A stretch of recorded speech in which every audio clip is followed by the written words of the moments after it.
우리 나이트워치 정말 많은 분들이 또 올해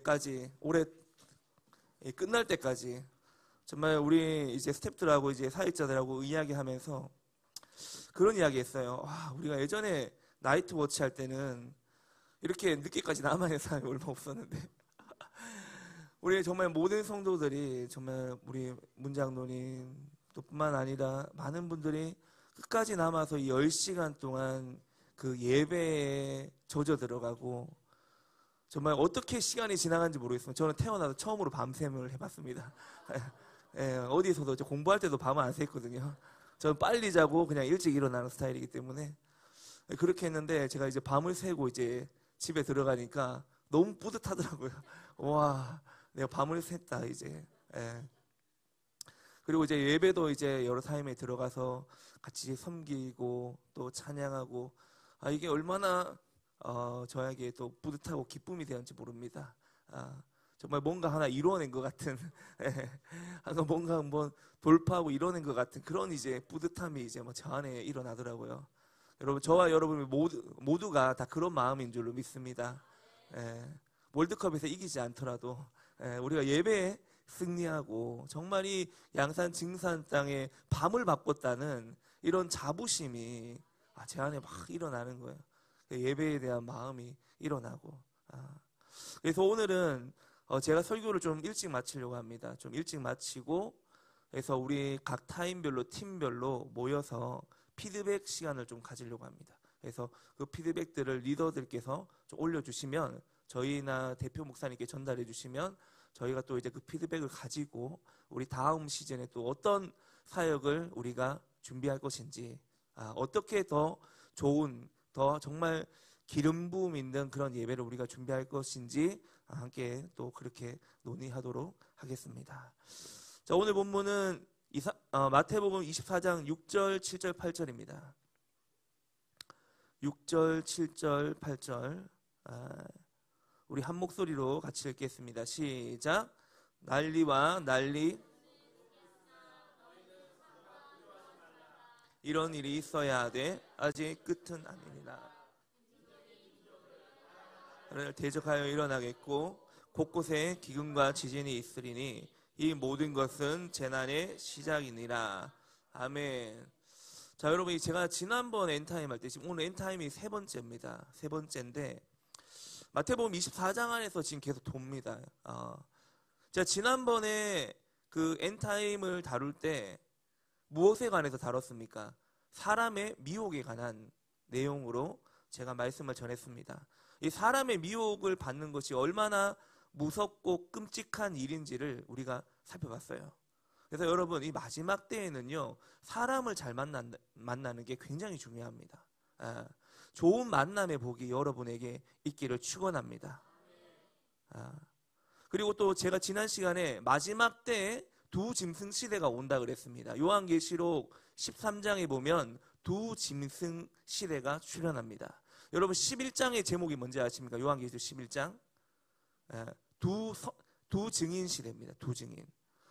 두 증인에 반하는 마지막 때 적그리스도 진영에 있는 두 짐승이 출현하게 되는데 이 두 짐승이란 건 뭐냐면은 동물원에 있는 사자 두 마리 이게 아닙니다. 사람의 탈을 쓰고 있는데 생각과 행동이 짐승 같은 인간입니다. 그러니까 짐승 같은 인간 두 마리가 출현하게 됩니다. 그 두 명이 정치 지도자와 종교 지도자가 될 건데 이 두 사람이 전 세계를 혼란에 빠뜨리게 되는 그런 시즌이 오게 됩니다. 여러분, 이거는 판타지 소설이 아니에요. 여러분, 이거는 진리고 예수님의 예언입니다. 마지막 때에 일어나게 될 예언의 말씀이에요. 그리고 예수님께서 마지막 때에 일어나는 일 첫 번째가 사람의 미혹이라고 했는데 이 사람의 미혹, 많은 사람이 예수님의 이름으로 와가지고 내가 그리스도다, 내가 메시아다, 내가 선지자다 이러면서 많은 사람을 미혹하게 될 것이라고 말씀드렸어요. 이게 사람의 미혹입니다. 세상의 끝날 마지막 때가 다가오면 수많은 거짓 그리스도와 거짓 선지자가 등장해서 수많은 사람을 미혹하게 될 것이다. 우리나라 안에도 이미 자기가 그리스도다, 내가 메시아다 이렇게 말하는 사람이 한 40여 명 있다고 합니다. 지금 이제 거의 마지막 때 중에 마지막에 왔어요. 예. 여러분, 예수님이 마태복음 24장 3절에서 사람의 미혹을 조심하라 그랬거든요. 여러분, 이 미혹이라는 것은요, 예외가 없어요. 미혹에는 예외가 없습니다. 저와 여러분도 그 대상일 수가 있습니다. 우리가 지난날에도 우리에게 미혹이 찾아왔지만, 하나님의 은혜 가운데 우리가 잘 지나왔지만, 여러분, 그러한 미혹은요, 언제든지 또 찾아올 수 있어요. 언제든지 찾아올 수 있습니다. 여러분, 마지막 때에 적그리스도가 일어난다 그래요. 마지막 때에 거짓 선지자들이 일어난다고 합니다. 자, 여러분, 누가 일어나든지 간에 어떤 거짓된 영에 붙잡힌 거짓 선지자가 일어나게 될 것인데, 그 거짓 선지자가 미혹하는 대상이 있어요. 거짓 선지자가 자기 혼자 가만히 있으면 그냥 끝나는 거죠. 근데 거짓 선지자가 하는 역할이 뭐냐면 미혹이에요. 미혹. 근데 누구를 미혹할까요? 믿지 않는 자들을 미혹할까요? 불신자들을 미혹할까요? 아니에요, 여러분. 불신자들이 이미 이 세상에서 심판을 받은 자들이기 때문에 미혹할 필요가 없어요.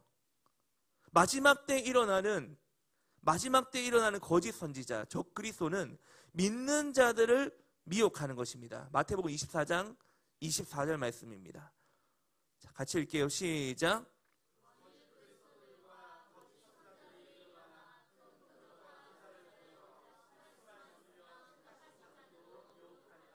자, 할 수만 있으면 어떤 자를 미혹한다고요?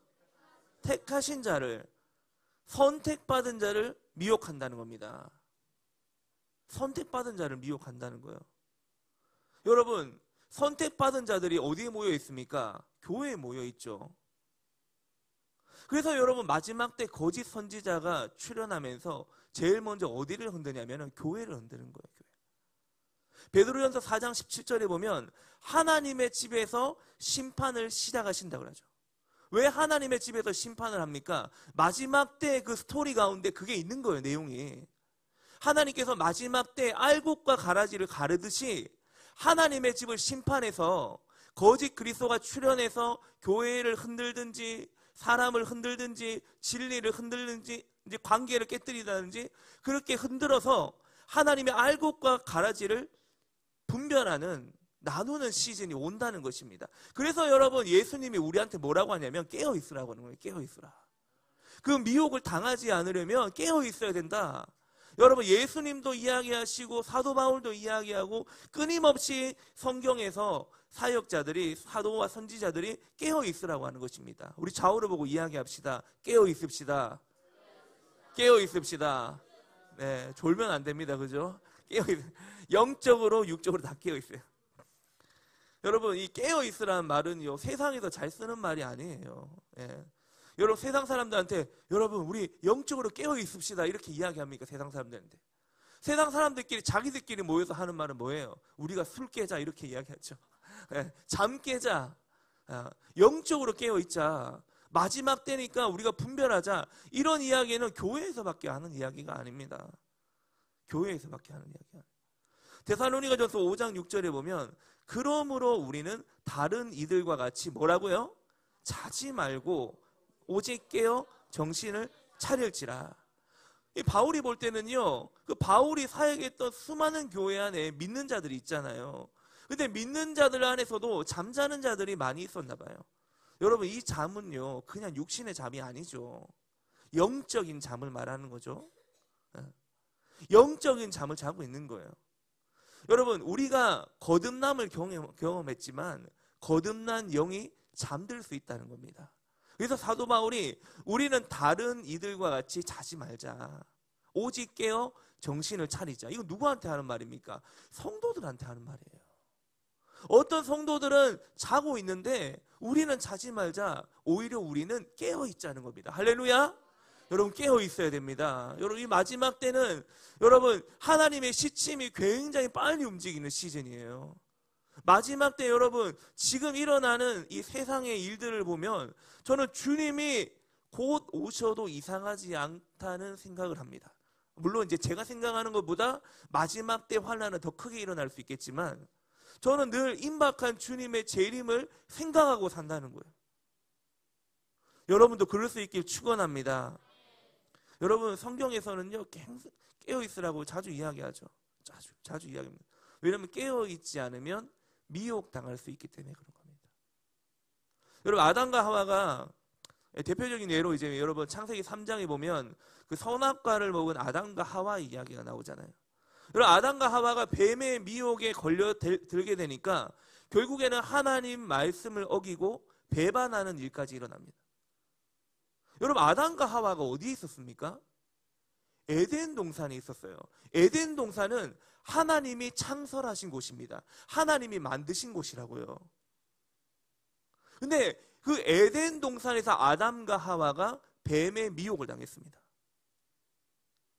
그러면 여러분 교회는요, 교회는 지금 이 시대는요, 그 당시에 하나님이 아담과 하와를 하나님이 만드신 에덴 동산에서 보호해 주셨는데 거기서도 미혹이 있었는데 오늘날 이 마지막 때 교회 안에는요 더 많이 일어나는 거죠. 그러니까 바울이 우리는 자지 말고 깨어있자고 하는 것입니다. 여러분 성경의 전체적인 맥락을 이해해야 돼요. 부분적으로만 우리가 보고 그렇게 믿는 것이 아니라 창세기부터 요한계시록까지 하나님의 스토리를 이해하고 있어야 돼요. 그래야만이 왜 깨어 있어야 되는지 우리가 알아듣게 되는 것입니다. 여러분 이 사탄은요 아담과 하와 때부터 사용했던 전략을 수정한 적이 없어요. 아담과 하와에게 어떤 전략으로 아담과 하와를 미혹했습니까? 말씀을 흐리게 하는 거예요. 말씀을 희미하게 만들고 그 말씀을 어기고 배반하게끔 말씀을 미혹하는 거예요. 여러분 하나님은 분명히 먹지 마라, 반드시 죽는다라고 했는데 그걸 비틀어 버리잖아요. 사탄이 진짜 죽을까 하느냐? 비틀어 버리잖아요. 하나님의 말씀을 비틀어 버리는 겁니다. 비슷하게 비틀어 버리는 거예요. 그러니까 적당히 팩트가 섞여 있으니까 가짜 뉴스를 전해도 모르는 거예요. 왜 여러분 전 국민들이 가짜 뉴스에 열광하고 분노합니까? 거기 안에 팩트가 있거든요. 그 팩트를 조금 섞고 거짓말을 90개를 붙여버리면 사람들이 다 속는 거예요. 그게 여러분 아담과 하와가 에덴 동산에서 속았던 겁니다. 그게 사탄의 전략이에요. 근데 사탄의 전략은 수정된 적이 없습니다. 인류 역사 이래로. 왜? 그거 먹히거든요. 너무나 잘 먹히는 전략을 사단이 왜 수정합니까? 아, 똑같은 방법 아담과 하와가 그때 그렇게 해보니까 넘어가더라. 그러니까 사탄은 전략을 수정할 이유가 없는 거예요. 너무나 잘 넘어가는데, 너무나 잘 속일 수 있는데 뭐 한다로 그걸 수정하겠습니까?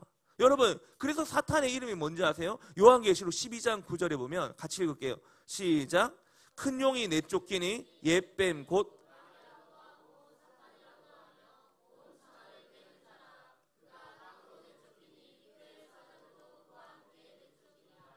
자, 여러분, 사탄이라고도 하며 큰 용이 내쫓기니 옛뱀 무슨 말이에요? 옛날의 뱀이라는 겁니다. 옛날의 뱀, 어디 있을 때 뱀입니까? 창세기에 있을 때 그 3장에 나오는 그 뱀을 말하는 겁니다. 자, 그 뱀이 누구예요? 사탄이라는 거예요. 근데 그 사탄, 마귀, 그 자를 뭐라고 합니까? 온 천하를 꿰는 자라. 자, 이 말이 무슨 말이냐면 온 천하를 미혹하게 하는 자라는 겁니다. 요 사탄은요 미혹하는 자입니다. 그가 땅으로 내쫓기니 사탄이 땅으로 내쫓겠대요. 그 사탄이 땅으로 내쫓겨서 했던 일이 뭡니까? 미혹하는 일이었어요. 하늘에서 쫓겨서 이 땅에 내려와서 에덴 동산에서 뱀의 모양으로 들어가서 미혹하고 이 땅에 남아서 누구를 미혹합니까? 우리를 미혹하는 거예요. 성도들을 미혹한다. 여러분 불신자 안 미혹합니다. 미혹할 이유가 없어요. 사탄은요 굉장히 똑똑합니다. 전략적으로 움직여요. 할 수만 있다면 택하신 자들, 성도들을 미혹하는 것이 사탄의 전략입니다. 여러분 속지 않을 수 있게 축원합니다. 깨어 있어야 되는 거예요. 깨어 있어요. 여러분 에덴 동산에 시작된 이 미혹의 역사는요 주님 오시기 직전까지 이어지게 될 거예요. 왜? 마귀는 자기 혼자 불구덩이에 들어가기 싫거든요. 귀신들은 자기들만 들어가기 싫거든요. 왜? 예수님 오시면 끝나는 걸 뻔해요. 자기들은 영원히 불타는 지옥에 들어가게 될 것이거든요. 무저경에 들어가게 될 것이거든요. 그러니까 자기들끼리만 들어가는 것이 억울하기 때문에 할 수만 있다면 택하신 자들 미혹하는 겁니다. 왜? 나 혼자 죽기 싫거든요. 그게 물귀신이에요. 성경에 적혀있진 않지만 우리나라 말로 물귀신 작전이에요. 다 끌고 가는 거예요. 다 끌고 가는 거예요. 불신자 내버려두고, 왜? 어차피 얘네들은 같이 가니까 할 수 있는 게 뭐예요? 성도들 미혹하는 거, 택하신 자들. 여러분 깨어 있어야 돼요. 깨어 있어야 돼요. 깨어 있어야 됩니다. 여러분, 아담과 하와가 속았다면 우리는 더 속기 쉽습니다. 여러분, 최초의 사람 아담과 하와에게 하나님의 DNA를 다 넣어줬어요. 근데 그 자들도 속았어요. 그럼 우리는요, 더 속기 쉽다는 거예요. 여러분, 사탄은요, 말씀을 비틀어서 속여버립니다. 말씀이 흐려지게 해요. 여러분, 우리 신앙의 근본이 어디에 있습니까? 말씀에 있잖아요. 그러니까 신앙의 근본이 말씀에 있으니까 말씀을 비틀어버리는 거예요. 여러분, 우리 믿음의 시작이 어디에서 출발합니까? 말씀이에요. 성경 말씀이에요. 우리의 모든 신앙의 고백은 성경에서부터 시작됩니다. 그래서 사탄은 인류 마지막 때까지 말씀을 흐리게 하는 겁니다. 말씀을 비틀어 버리는 거예요. 왜 여러분 자유주의 신학 이렇게 이야기하는지 아십니까? 그 자유주의 신학이 말씀을 비틀어 버리거든요.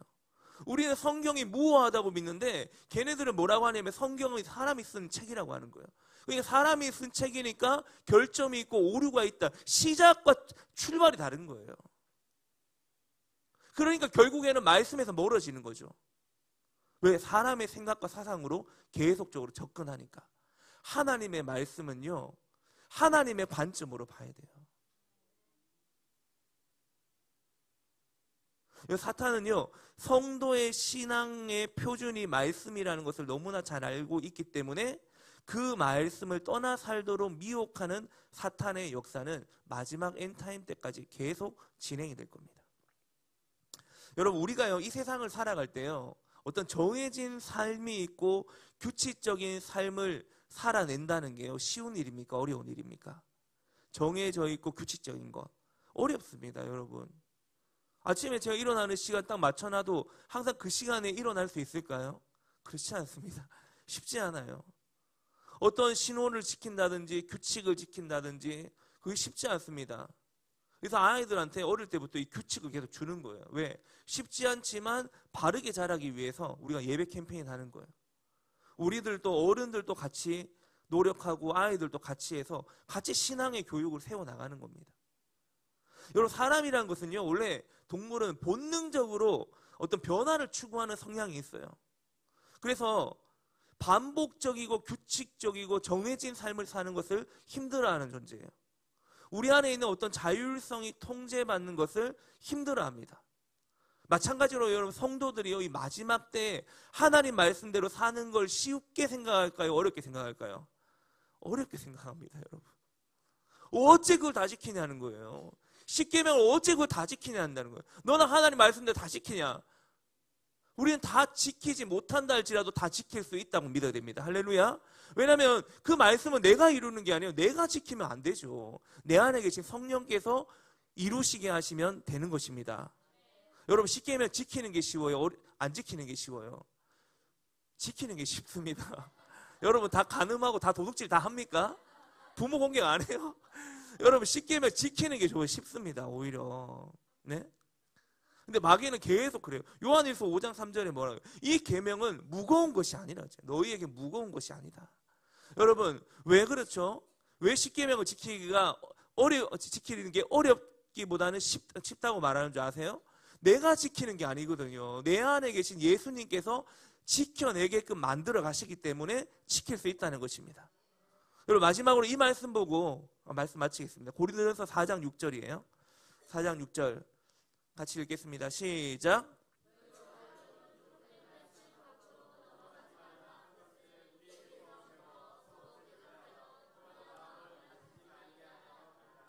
여러분, 바울이 뭐라고 하냐면 너희로 하여금 기록된 말씀 밖으로 넘어가지 말라. 여러분, 말씀이 요구하는 선이 있다는 겁니다. 말씀이 요구하는 룰이 있어요. 그 넘어가지 말라는 겁니다. 대표적으로 그게 10계명이죠. 10가지 계명이 있고. 그리고 성경 안에 무수하게 우리에게 말씀하시는 가르침과 교훈이 있습니다. 그래서 바울이 디모데에게 네가 가르침과 교훈과 책망, 훈계받은 것을 기억하라 그랬죠. 여러분, 우리는 성경 말씀이 우리에게 주시는 교훈과 책망과 바르게 함과 의롭게 함을 받아들여야 됩니다. 그게 말씀이 말하고 있는 선이에요. 여러분, 기록된 말씀 안에 있어야 됩니다. 그게 안전한 거예요. 여러분, 마지막 때에요, 제일 중요한 게 뭐냐면은 우리가 말씀 안에 사는 것입니다. 말씀 안에 살고 말씀을 누리는 것입니다. 말씀을 경험하는 거예요. 여러분, 그 말씀이 우리의 안전한 방패가 될 것입니다. 안전함. 그래서 여러분, 이 마지막 때에 여러분, 우리는 말씀을 가까이 해야 됩니다. 말씀이 말하는 만큼만 가면 돼요. 누가 뭐라고 하더라도 말씀 안에서 우리가 있으면 됩니다. 여러분, 분별하는 거 사실 어려워요. 사람 분별하는 게 어렵지만 마지막 때 일어나는 미혹이 우리에게 다가오기 때문에 다가올 때 우리가 그것을 맞닥뜨리면 어렵지만 여러분, 우리가 말씀의 기준을 삼으면 흔들리지 않는 것입니다. 말씀이 우리 안에 굳게 자리 잡으면 우리는 어떤 말, 누가 뭐라고 이야기해도 우리는 흔들리지 않는 거예요. 여러분, 흔들리지 않는 말씀의 사람으로 세워질 수 있기를 축원합니다. 여러분, 이 시간에 같이 한번 기도합시다. 자, 나머지는 제가 다음에 하겠습니다. 다음에 하면 되고. 여러분, 사도 바울은 우리에게 이렇게 말해요. 너희가 기록된 말씀 밖으로 넘어가지 말라 한 것을 우리에게 배워라고 했습니다. 여러분, 바울은요, 고린도 교회 성도들에게 야, 너희들 내가 가르친 거 기억해야지. 내가 가르쳐줬잖아. 너 배웠지 않니? 사도 바울이 내가 너희에게 가르쳐줬잖아. 벗어나지 마. 이 말씀 안에 있어. 그리고 서로 대적하여 교만한 마음 가지지 마. 우리는 말씀 안에 있어야 돼. 그렇게 말하는 거예요. 여러분, 이 마지막 때를 우리가 끝까지 이어나갈 수 있는 비결은 하나님 말씀 안에 있는 것입니다. 말씀 안에 머무는 거예요. 그 말씀이 생명이 되는 거예요. 예수님은 내 말이 영이요 생명이라 그랬어요. 아버지의 말씀은 진리니이다. 여러분, 진리 대신 그 말씀을 붙잡고 나갈 때 우리의 영이 살아나는 것입니다. 여러분, 말씀 안에 있을 때 우리 영이 깨어나는 것입니다. 여러분, 이 시간에 우리 함께 기도하실 때 하나님 아버지, 우리가 말씀 안에서 살아가기를 원합니다. 말씀 안에서 우리가 보호하심을 받기를 원합니다. 이 마지막 때 말씀 안에서 하나님이 말씀하신 그 모든 마지막 때 일어나는 환난 가운데 우리가 보호하심을 누리길 원합니다. 하나님, 말씀 안에 머물게 하여 주십시오. 말씀을 붙잡게 하여 주십시오. 여러분, 이 시간에 우리 다 함께 주여 한번 외치며 함께 기도하겠습니다. 주여.